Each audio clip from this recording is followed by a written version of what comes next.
EFF was a community, and it's a community that was built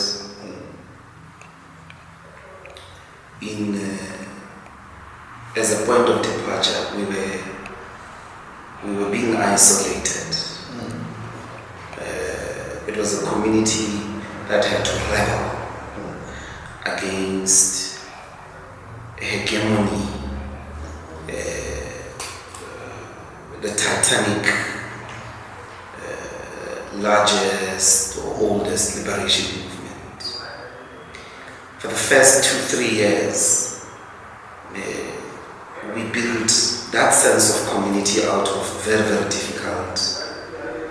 We were targeted, we were scandalized, and we had to hold, we were written off. And we had to sustain the project. There were no veterans amongst us, there were no billionaires amongst us, there were no former ministers amongst us. We were the quintessential Marikana orphans and had to build a political home. The hope with this political home was that it would be better. It would be ethically better. It would be an alternative to what we had known and what our people knew. That community is basically what I have lost. That's what has been taken away. The community should think together, act together, the political convictions of politically changing the country. Certainly that's what I will miss. I will miss the most, the sense of community. It was for me extremely spiritual, cultural, the entire cultural ethos. I often say to people, President Zuma woke up in the morning. He didn't have to be creative. He didn't have to have a new name. He didn't have to have a new logo. He didn't have to write things that are new down, that would really be different. We had to come up with a new logo, a new identity. We had to come up with a new name. We had to write and frame ideas in a unique way. And then we had to go out there, and we were young. We were youth. None of us had left the youth category.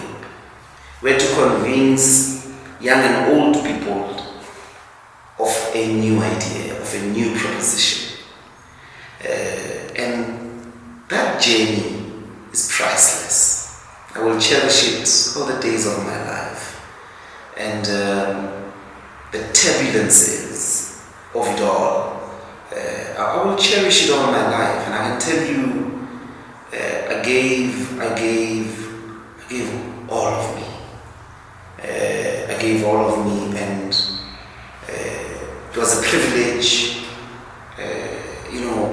When the 2024 elections finished, I was refusing to go to Parliament. And I had this violent resistance because I wanted to finish my PhD. And Floyd and Julia sat me down. I remember it was in Devon, and they said, if you don't come along, they will think we're marginalizing you. Surely you will be able to do both. And we all kind of looked down at Parliament as activists. We believed that our action is there on the streets. We had to take on, I'm happy, the idea of the overall parade, because that everyday tie and suit was not going to work, But we went in, we threw ourselves in the deep. We had to learn very quickly. We workshopped the rules, we workshopped the conventions, constitution. We quickly understood what had to happen there, and put our weight into the accountability mechanisms. A proud moment, really, to make Parliament relevant to the public imagination. I'm proud of that.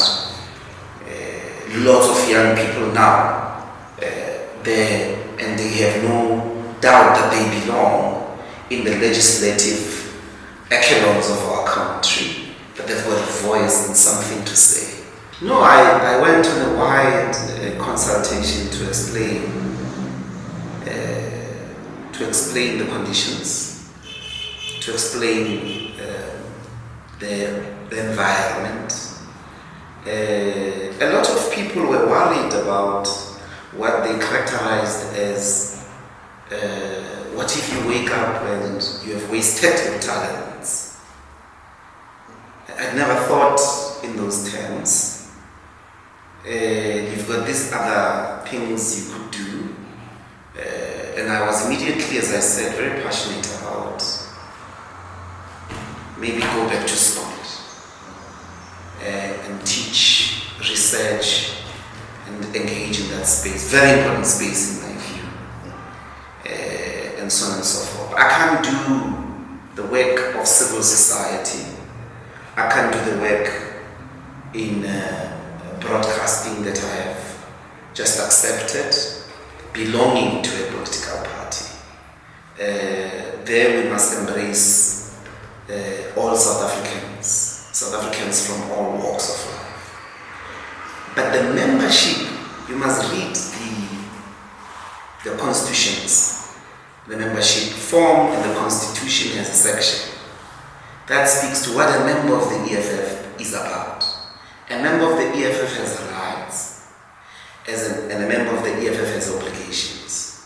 You couldn't say you are a member if you are not engaged in those obligations. When the conditions arise in which you could no longer do the things that members do, you are not a member. You are a follower. You are just a supporter.